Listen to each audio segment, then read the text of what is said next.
श्री विजय चौधरी जी, श्री बालक शिव बालक महतो जी, श्री ओम प्रकाश क्रांति जी, श्री चासी यादव जी, श्री सुनील राव जी, आप सबका और मंच पर आसीन सभी कांग्रेस के पदाधिकारी, महागठबंधन के मेरे साथी और नेता, सबका बहुत बहुत स्वागत।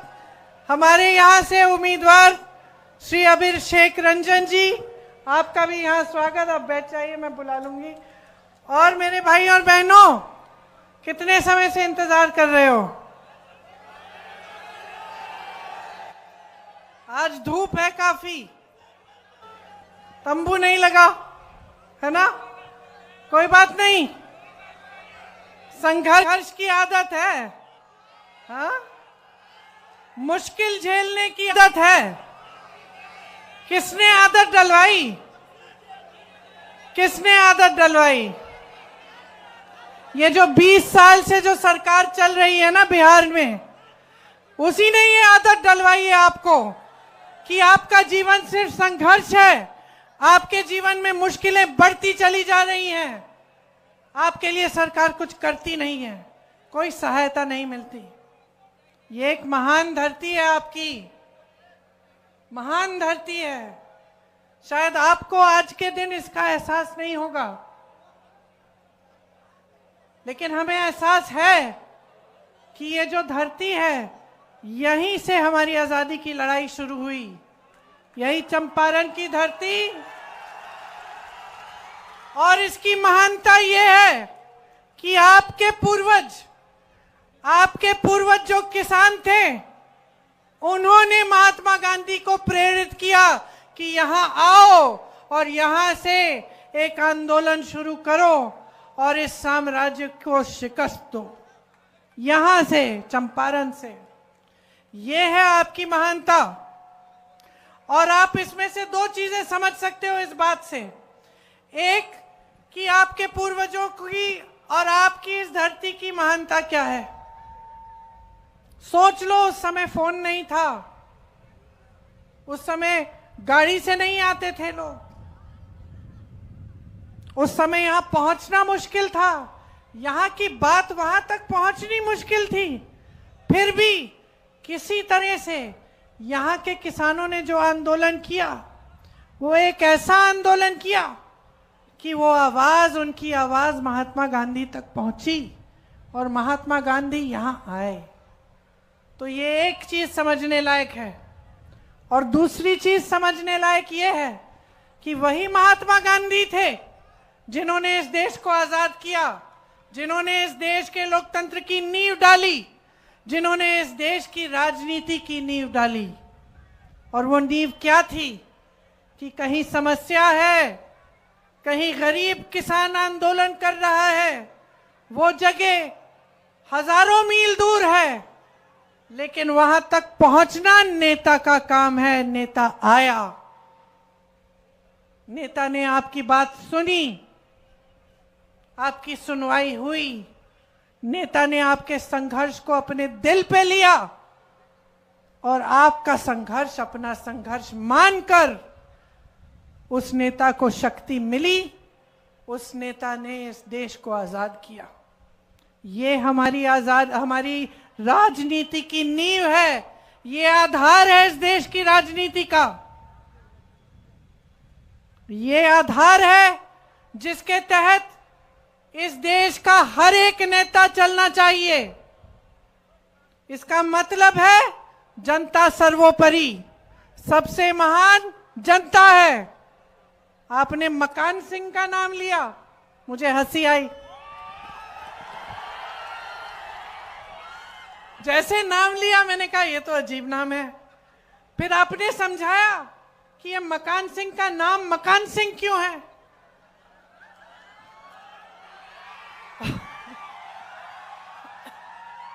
और बिहार में आज के दिन कितने ऐसे मकान सिंह होंगे, कितने खदान सिंह होंगे, कितने ठेकेदार सिंह होंगे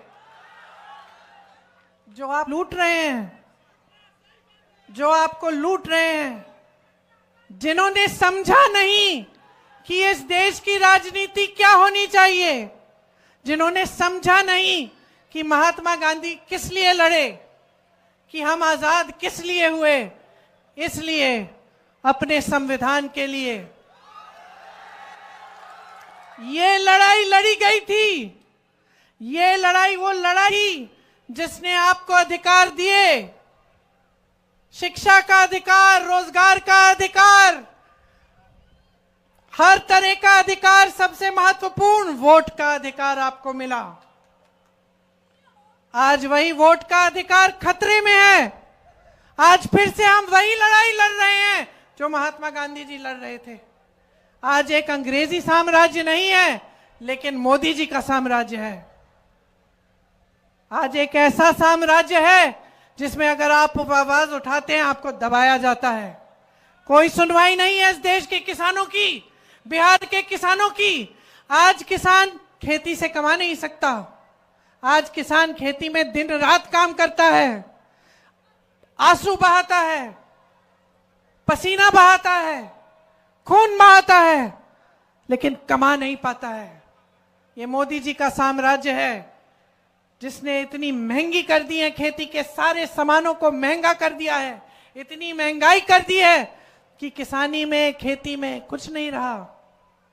ये मोदी जी का साम्राज्य है जिसमें आपको अपने उपज का दाम नहीं मिलता, जिसमें आपको सही न्यूनतम समर्थन मूल्य नहीं मिलता, जिसमें खाद समय से नहीं मिलती, जिसमें आप अकेले संघर्ष करते हो। और इन्हीं का साम्राज्य है जिसमें किसान कर्ज लेता है, कर्ज देते देते उसका पूरा जीवन निकल जाता है। उसकी बेटी की शादी होती है, उसको कर्ज लेना पड़ता है। कर्ज का ब्याज देते देते कमर टूट जाती है। ये मोदी जी का साम्राज्य जिसमें आपकी कोई सहायता नहीं होती। आपका जो लोन है, आपका जो कर्ज है, कभी माफ नहीं होता। लेकिन बड़े बड़े सेठों का, अंबानी जी का, अडानी जी का लाखों करोड़ का लोन माफ होता है। ये मोदी जी का साम्राज्य है जिसमें जो बिहार की शिक्षा व्यवस्था थी, जो मजबूत थी, जिससे आईएएस ऑफिसर जाते थे पूरे देश में, आईपीएस, आईएफएस, आज ठप हो चुकी है। बड़ी बड़ी बातें करते हैं मंच पर आकर, लेकिन दिखाने को क्या है? कौन सा नया कॉलेज बनवाया, कौन सी नई यूनिवर्सिटीज, विश्वविद्यालय बनवाए। ऊपर से नौजवान को शिक्षित करने के लिए आप सब कमर तोड़ते हैं, संघर्ष करते हैं, कर्ज लेते हैं, क्योंकि मैं जानती हूं कि आप में से एक ऐसा नहीं है जो ये नहीं चाहता कि अपना बच्चा अपने से ज्यादा तरक्की करे। एक ऐसा नहीं है। गरीब से गरीब परिवार में जाओ, दूर दराज इलाके के गांव में जाओ, वहां के लोग कहेंगे सबसे पहला लक्ष्य क्या है? बच्चों को पढ़ाना है, बच्चों को शिक्षित करना है, बच्चों को रोजगार दिलवाना है, ताकि बच्चे अपने पैरों पे खड़े हो पाएं। लेकिन ये मोदी जी का साम्राज्य है, इसमें यहां बिहार की जो शिक्षा की व्यवस्था है वो ठप हो चुकी है। क्या कह रहे हैं?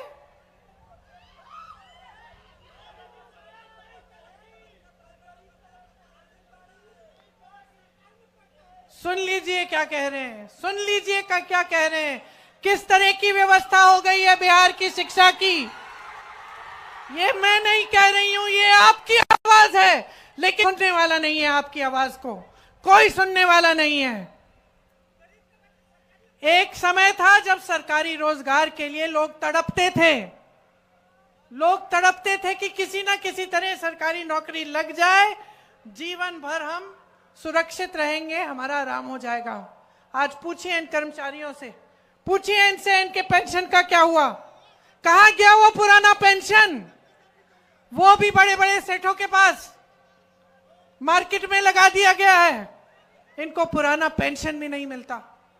आज सरकारी नौकरी क्या, सरकारी जितने कारखाने हैं सब बड़े बड़े सेठों को सौंप दिए गए हैं, और वो भी अंबानी अडानी, दो सेठों को। सरकारी जो हवाई अड्डे थे, जो पुल के जो ठेके थे, जो बंदरगाह थे, जो बड़े बड़े कारखाने थे, सब इन्हीं लोगों को। यहां आपकी जमीन 1 रुपए प्रति एकड़ पे अडानी को दी जा रही है। अरे 1 रुपए प्रति एकड़ पे, आप सोचो अगर आपको 1 रुपए प्रति एकड़ पे जमीन मिल जाती तो आप क्या नहीं कर सकते थे। आप अपने बच्चों को पढ़ा सकते थे, आप अपना भविष्य बना सकते थे, लेकिन दी किसको? दी किसको? एक ऐसे उद्योगपति को जिसके पास वैसे ही हजारों करोड़ हैं, जिसको जमीन की जरूरत भी नहीं है। ये है मोदी जी का साम्राज्य कि आपके चलने के लिए रास्ता नहीं है, कह रहा है नौजवान। गांव में चलने के लिए रास्ता नहीं है। 20 सालों से इन्होंने सरकार चलाई है। आज आपसे वोट मांगते हैं, आज आपको बहनों आपको 10,000 रुपए भेजते हैं ताकि आपके वोट उनको मिल जाएं। और आपकी सड़क 20 सालों से नहीं बनाई, आपकी पाठशाला बनाई नहीं, आपकी चीनी की मिल से चाय पिएंगे, मीठी मीठी चाय पीने आएंगे। कितने साल गुजर गए, चीनी मिल ठप का ठप पड़ा हुआ है, बंद का बंद पड़ा हुआ है। ये है हालत आपकी। ये है मोदी जी का साम्राज्य कि बिहार में अपना मुख्यमंत्री है आपका, लेकिन उसकी भी सुनवाई नहीं है। नीतीश कुमार जी की आज कोई सुनवाई नहीं है। मोदी जी बड़े चिंतित हो रहे थे कि अरे कांग्रेस पार्टी की पोस्टर देखो, इसमें तो तेजस्वी जी को बौना बना रखा है, या तेजस्वी जी के पोस्टर देखो, इसमें राहुल गांधी को बौना बना रखा है। बहुत चिंता है इनको भाई राहुल गांधी जी के भविष्य की, तेजस्वी जी के भविष्य की आपकी चिंता नहीं है। कमाल है, देश के प्रधानमंत्री हैं, देश के मुख्यमंत्री को तो मंच पे लाते नहीं है अपने साथ, दूसरी पार्टियों के पोस्टर को देखने में समय व्यर्थ कर रहे हैं। अपना समय उनको किस चीज में डालना चाहिए था? किस चीज में? यहां बिहार में देश के सबसे ज्यादा नौजवान हैं, सबसे ज्यादा नौजवान इस प्रदेश में, सबसे संघर्षशील नौजवान इस प्रदेश में। कन्याकुमारी से लेकर कश्मीर तक जहां जहां जाओ, जहां मजदूर दिखेंगे, जहां कोई काम करता हुआ दिखेगा, पूछोगे कि भाई कहां के हो, बोलेगा मैं बिहार का हूं। और मोदी जी आपको रोजगार देने के बजाय दूसरी पार्टियों के पोस्टर पे टिप्पणी कर रहे हैं। और यहां आकर हर चुनाव में आपसे कहते हैं कितने पैसे दूं, 50 करोड़ दूं, 75 करोड़ दूं। मैं तो कहती हूं कि भैया मत दो, अब छोड़ दो, झूठी बातें मत बोलो, ये सब मत कहो, हमें सुनना नहीं है किसी को, सब थक गए हैं। हर चुनाव में आप कहते हैं ये दूंगा वो दूंगा, कुछ देते ही नहीं है। चुनाव से पहले 10,000 रुपए निकालना शुरू ताकि वोट मिलेगा। अरे 20 सालों से क्यों नहीं दिए? 20 सालों से इन्होंने वो 50 करोड़, 75 करोड़, 100 करोड़ क्यों नहीं दिए? वो 50 करोड़ अगर देते तो ये चीनी का मिल चल जाता, तो आप घर बुलाते मोदी जी को, चाय पिलाते मोदी जी को। सिर्फ चुनाव के समय, सिर्फ चुनाव के समय आपकी बात होती है, बाकी 5 सालों में अडानी की बात होती है, अंबानी की बात होती है। यहां मेरी बहनें बैठी हैं, खड़ी हैं यहां। सबसे बड़ा संघर्ष आपका है, सबसे ज्यादा संघर्ष आप करती हो। ये नौजवान लड़कियां जो यहां खड़ी हैं, पढ़ने के लिए भी तुमने संघर्ष किया होगा, कल रोजगार चाहिए होगा, संघर्ष करोगी। और चाहे कुछ भी करो, घर आके तुम्हें ही काम करना पड़ेगा, तुम्हें ही घर संभालना पड़ेगा, बच्चों की परवरिश करनी पड़ेगी, बड़ों का देखभाल करना पड़ेगा। सब खाना खाएंगे, अंत में तुम खाओगी, सब सो जाएंगे, अंत में तुम सोगी, सब काम करके थक के आके लेट जाएंगे, तुम लेटोगी नहीं। और तुम्हारे लिए क्या है? चुनाव के समय घूस, यही है। बाकी 5 सालों में कुछ नहीं। तुम्हें आगे बढ़ाने के लिए क्या किया? तुम्हें रोजगार देने के लिए क्या किया? तुम्हें मजबूत बनाने के लिए क्या किया? कुछ नहीं किया। खुद कर रही हो, कोई सहायता नहीं है। समाज से भी मुश्किल होती है, समाज भी सहायता नहीं करता, सरकार भी सहायता नहीं कर रही है। अब उनको दिखने लग गया है कि महिलाएं जो है इकट्ठी हो रही हैं, समझदार हो गई हैं, समझती हैं कि उनके वोट में शक्ति है, तो चलो चुनाव के पहले दे देते हैं 10,000 रुपए। आज ये परिस्थितियां हैं आपकी, ये परिस्थितियां हैं कि आपके सामने देश के बड़े से बड़े नेता आकर झूठ बोलते हैं। बिल्कुल सही बोला, अगर देश बचाना है, देश चलाना है, तो ये सरकार हटानी पड़ेगी। अगर अपना भविष्य बनाना है तो ये सरकार हटानी पड़ेगी। आपसे हर परिवार में से कम एक सदस्य पलायन करके जाता होगा। कोई समझता है कि इसका मतलब क्या है? कोई समझता है कि जब यहां से बड़े शहर में जाते हो, अपनों को छोड़ के जाते हो, अपने परिवारों को छोड़ के जाते हो, अपनी बीवियों को, बच्चों को, माँ बाप बीमार हैं, बुढ़े हैं, आ नहीं सकते वापस, संघर्ष करते हैं यहां पे, तुम संघर्ष करते हो वहां पे। 10-10 लोग एक कमरे में ठुसे हुए सोते हैं रात को। जहां नौकरी मिल जाती है वहां नौकरी ले लेते हैं। अच्छा वेतन है, नहीं है, कोई बात नहीं, कुछ तो मिल रहा है, चलो घर भेजने के लिए कुछ तो होगा हाथों में। दिन रात काम करते हो, अपमान सहते हो, लोग उल्टा सीधा बोलते हैं, सह लेते हो, पी लेते हो, चुप रहते हो, क्योंकि और कोई चारा नहीं, मजबूरी है। दूर जाते हो, इतनी दूर जाते हो अपने परिवारों को छोड़कर। कोई अपना नहीं होता किसी बड़े शहर में, कोई सहायता नहीं करता। यहां पे बच्चे बीमार पड़ जाते हैं, आने नहीं देते, नौकरी करनी पड़ती है, वहां रहना पड़ता है। कोई समझता है कि दर्द क्या है आपका, कि जब तक नौकरी खत्म करके आओगे, बुजुर्ग हो जाओगे, छुट्टियों में दिखेगा तुम्हारा परिवार, यहां कुछ नहीं मिलने वाला। यह है दुख तुम्हारा, सबसे बड़ा दुख है। मैं उस पर आ रही हूं।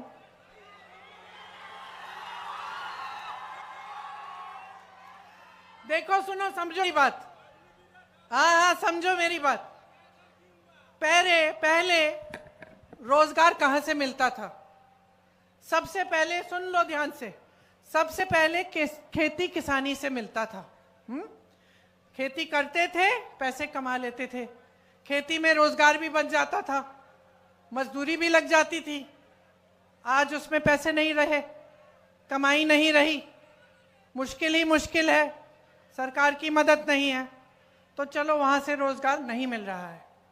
दूसरा, बड़े बड़े सरकारी कारखाने होते थे, सरकारी नौकरी मिलती थी। आज क्या होता है? सरकारी कारखानों में भी ठेकेदारी से नौकरी मिलती है कि नहीं?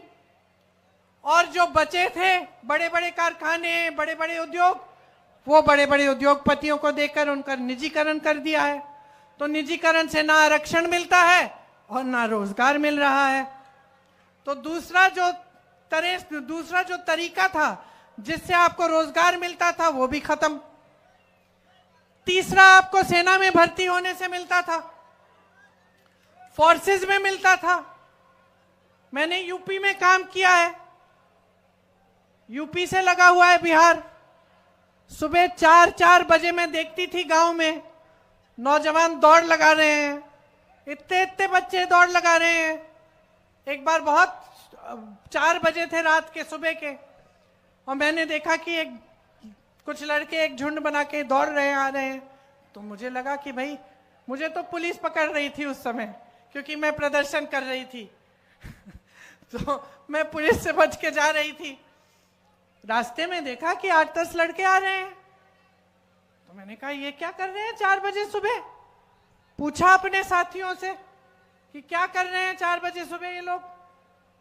यहां मेरे यूपी के साथी बैठे, कहा कि दीदी ये तो दौड़ लगा रहे हैं, प्रशिक्षण कर रहे हैं, क्योंकि सेना के लिए, भर्ती के लिए एग्जाम देंगे, फिजिकल देंगे।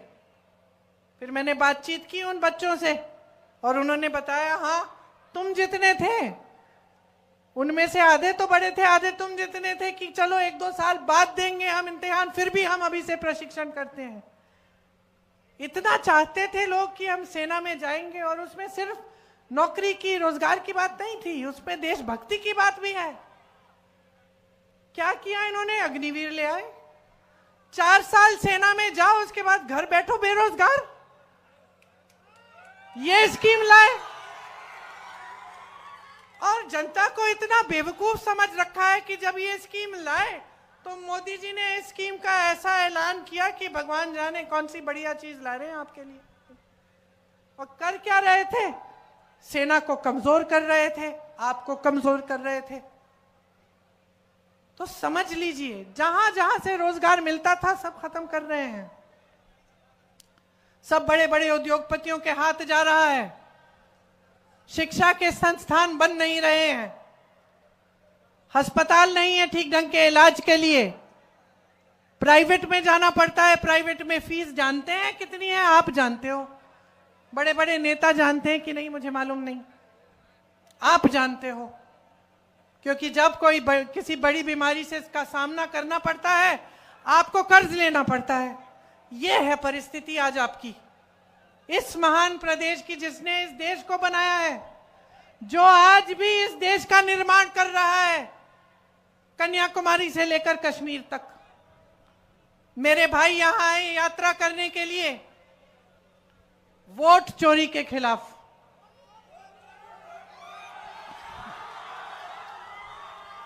इसका मतलब है आप बात समझ गए हैं।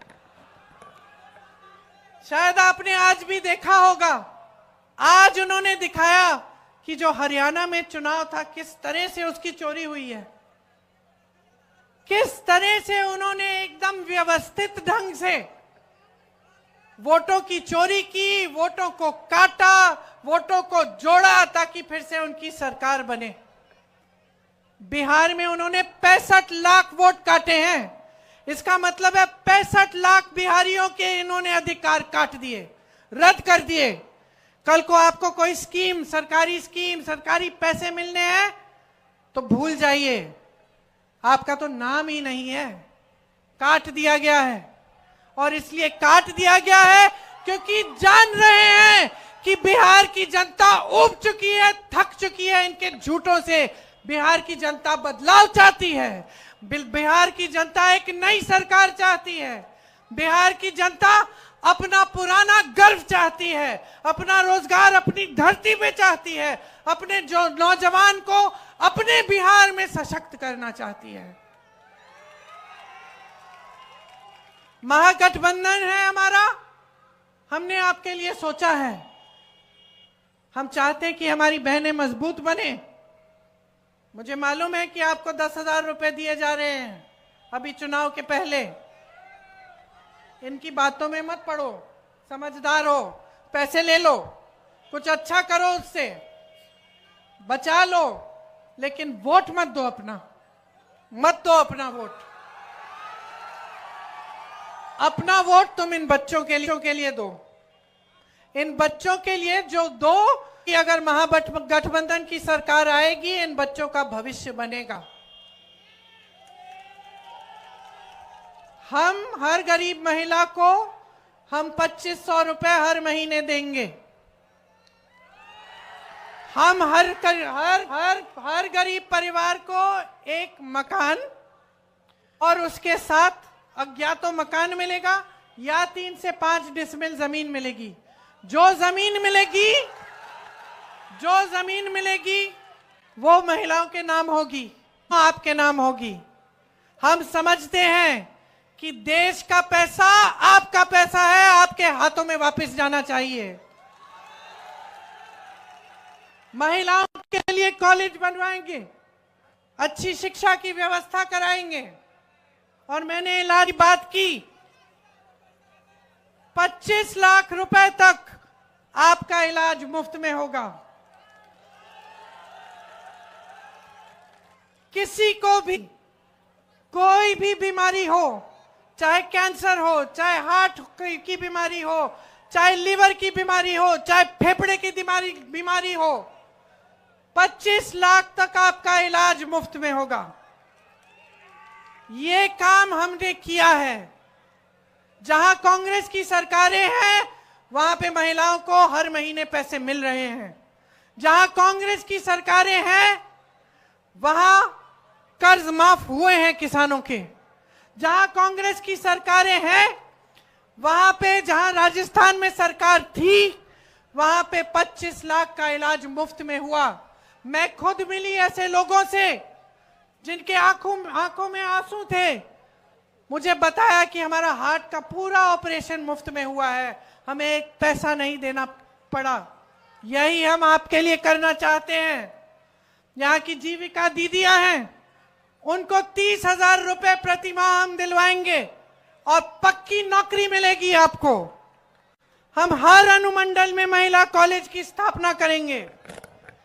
मेरी जो विधवा बहनें हैं, माताएं हैं, उनको 1500 रुपए का पेंशन मिलेगा, जो हर साल 200 रुपए बढ़ाया जाएगा। दिव्यांग पेंशन 3000 रुपए किया जाएगा। सामाजिक न्याय के लिए पंचायती राज और नगर निकायों में ईबीसी का आरक्षण 30% और दलित का आरक्षण 20% किया जाएगा। अति पिछड़ा वर्ग अत्याचार निवारण अधिनियम बनाया जाएगा, जिससे जो आज अति पिछड़ी जातियों और दलितों के ऊपर जो अत्याचार हो रहा है उसको बंद किया जाए। निजी शिक्षा संस्थानों में भी आरक्षण लागू होगा। इसके साथ साथ नौजवानों के लिए, अगर आप अपना कोई छोटा सा कारोबार शुरू करना चाहते हैं तो आपके लिए सरकार 2 लाख रुपए देगी।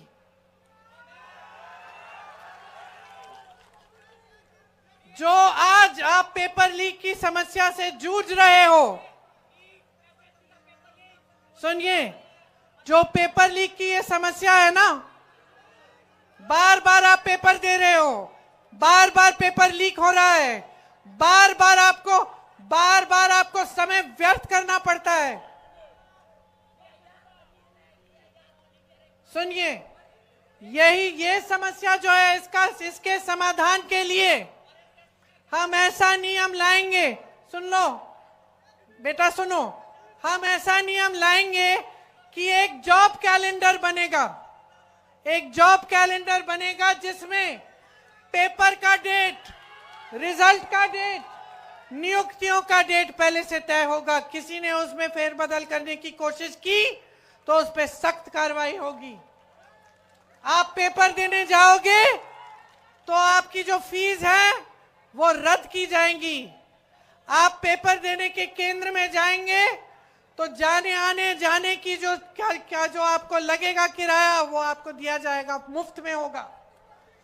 समझे आप? और सरकारी नौकरियां जो आज खाली पड़ी हैं वो आपको दिलवाई जाएंगी। हर गरीब परिवार में जिसमें आज रोजगार नहीं है, उसमें कम से कम वो एक रोजगार देने का प्रयास हम करेंगे।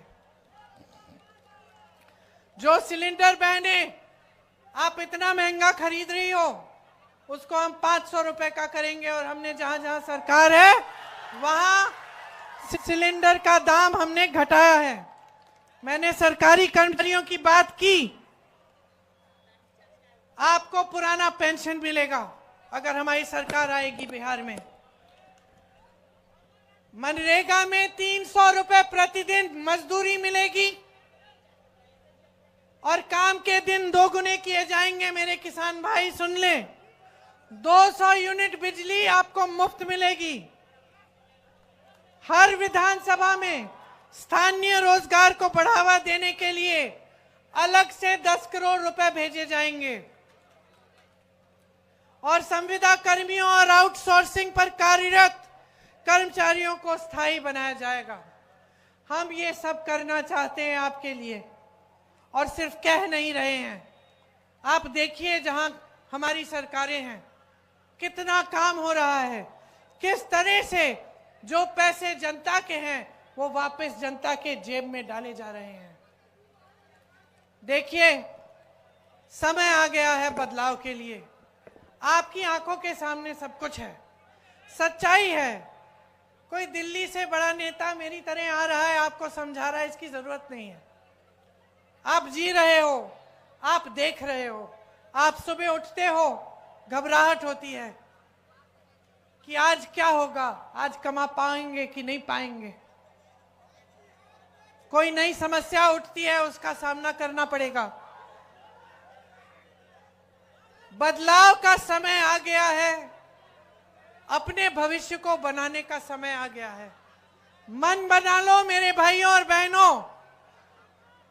सुनो, तुम इधर आओ, मेरे से बात करो, मुझे अपनी समस्या समझाओ। आओ, आ जाओ आ जाओ आ जाओ। अरे मार क्यों रहे हैं इनको? इनसे कहिए आ जाओ आ जाओ आ जाओ। मैं बुला रही हूं, आने दीजिए, आने दीजिए इन्हें। आ जाओ बेटा।